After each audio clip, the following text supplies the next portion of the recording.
कई सदियों पहले की बात है। इज़राइल में एक बूढ़ी अम्मा रहा करती थी। वहाँ मौसम हमेशा ठंडा रहता था, जिसकी वजह से बूढ़ी अम्मा का कोई भी वारिस नहीं बचा था।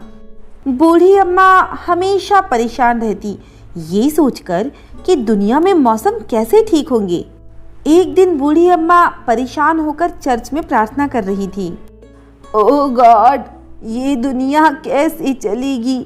क्या संसार के मौसम में कोई चेंजेस नहीं होंगे? क्या हम लोगों को ऐसे ही दुनिया से चले जाना पड़ेगा? क्या कोई सलूशन नहीं निकलेगा? तभी वहाँ पर उस बुढ़िया की पड़ोसन दौड़ती हुई आती है और आकर कहती है, आंटी जल्दी चलिए, देखिए रब्बू के पापा को क्या हो गया। वो कुछ बोल नहीं रहे, बस पसीने पसीने होकर बेहोश पड़े हैं। वे दोनों भागते हुए उस पड़ोसन के घर पहुंचते हैं। बूढ़ी अम्मा रब्बू के पापा को देखती है और कहती है, अरे इनकी तो डेथ हो गई, ही इज नो मोर। इस मौसम की मनमानी ने मेरे हस्बैंड की जान ले ली। क्या कोई भी रास्ता नहीं है इसे रोकने का? क्या हम ऐसे ही परेशान रहेंगे? बूढ़ी अम्मा से लोगों की बेवजह मौत देखी नहीं जा रही थी। वो बहुत परेशान थी कि कैसे इस संसार को इससे मुक्ति मिलेगी। आखिर बूढ़ी अम्मा ने फैसला किया कि इस संसार को इस मौसम की मनमानी से मुक्ति दिलाकर रहूंगी, और ये सोचकर बूढ़ी अम्मा निकल पड़ी। वो निकल पड़ी गॉड की खोज में, ताकि वो सब कुछ ठीक कर सके। जाने से पहले वो अपनी पड़ोसन को बुलाती है और उससे कहती है, मैं जा रही हूँ, मेरे पीछे मेरी झोपड़ी का ख्याल रखना, और अगर मैं ना आई तो रोज मेरे नाम का एक कैंडल मेरी झोपड़ी में ज़रूर जलाना। ऐसा मत कहिए आंटी, मुझे यकीन है कि आप ज़रूर आएंगी और सब कुछ ठीक हो जाएगा। उसके बाद बूढ़ी अम्मा घर से निकल जाती हैं।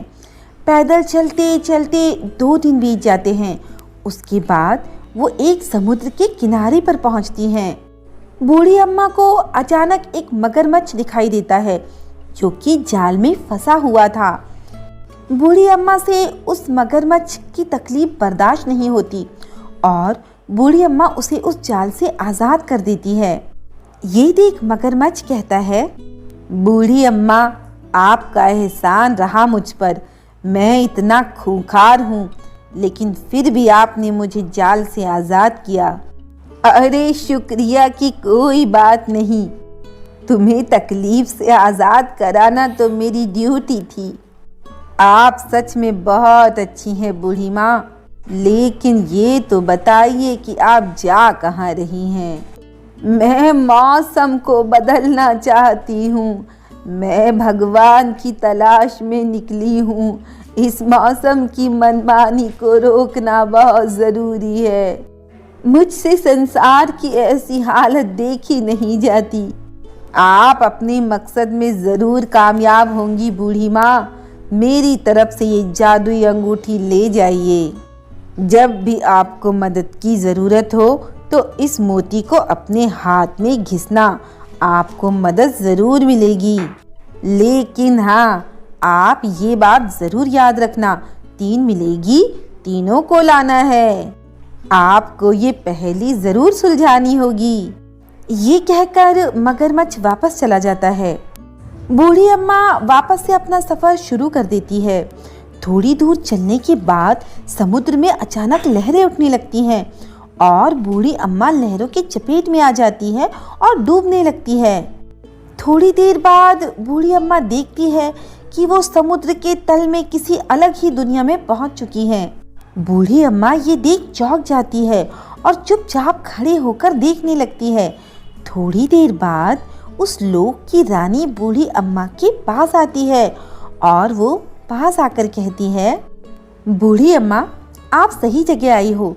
गॉड तक जाने का रास्ता इसी महल से होकर जाता है, लेकिन उससे पहले आपको मेरी एक समस्या सुलझानी होगी। आपको मेरी 3 बेटियों की परेशानी को दूर करना होगा, तभी आप गॉड तक जा सकती हैं। बहुत अजीब शर्त है तुम्हारी। हाँ, लेकिन मैं पूरी करूँगी, क्योंकि मुझे गॉड तक जाना ही है। चलो, मुझे ले चलो अपनी बेटियों तक।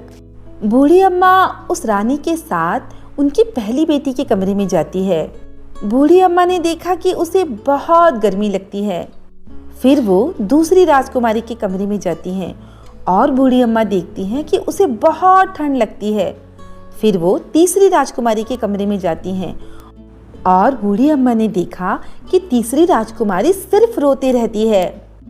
रानी और बूढ़ी अम्मा तीनों के कमरे से बाहर आ जाते हैं और बाहर आकर वे दोनों बात करते हैं। बूढ़ी अम्मा कहती है, रानी साहिबा, मैं आपकी तीनों बेटियों से मिली। आपकी तीनों बेटियों की परेशानी तभी ख़त्म होगी जब आप बारी बारी करके 4-4 महीनों के लिए उसे मेरे साथ धरती पर भेजेंगी। अम्मा, मुझे आप पर पूरा भरोसा है। अगर वो तीनों चाहें तो आप उन तीनों को ले जा सकती हैं। उसके बाद रानी तीनों राजकुमारियों से बात करते हुए कहती है, मेरी बेटियों, तुम तीनों 4-4 महीने के लिए बूढ़ी अम्मा के साथ धरती पर जाओ, तभी तुम तीनों खुश रह पाओगी। नहीं नहीं माँ, हम कहीं नहीं जाएंगे, कहीं पर भी नहीं, आप तो रहने ही दो ये सब। बूढ़ी अम्मा जैसे ही इन तीनों की ना सुनती हैं तो मगरमच्छ की दी हुई अंगूठी को हाथ से रगड़ने लगती हैं। जैसे ही बूढ़ी अम्मा मोती रगड़ती हैं तो तीनों राजकुमारियां तैयार हो जाती हैं। ठीक है अम्मा, हमको आपकी शर्त मंजूर है। हम तीनों बारी बारी से आपके साथ धरती पर चलेंगे। अच्छा, तो बड़ी राजकुमारी, पहले तुम चलो धरती पर। तुम जब धरती पर जाओगी तो धरती पर 4 महीने तक गर्मी ही गर्मी होगी। बस फिर क्या था, बूढ़ी अम्मा के साथ सबसे पहले बड़ी राजकुमारी धरती पर आती है। इसी तरह 4 महीने गर्मी रहती है। फिर दूसरी राजकुमारी आती है तो 4 महीने ठंड का मौसम होता है। और फिर तीसरी राजकुमारी आती है तो 4 महीने बारिश होती है और इस तरह से मौसम सेट हो जाते हैं। तो दोस्तों, कैसी लगी आपको हमारी कहानी? अगर पसंद आई हो तो लाइक, शेयर, सब्सक्राइब करना ना भूलें और इसी तरह की कहानियाँ देखने के लिए हमारे चैनल को सब्सक्राइब ज़रूर करें। तो मिलते हैं आपसे अगली कहानी में।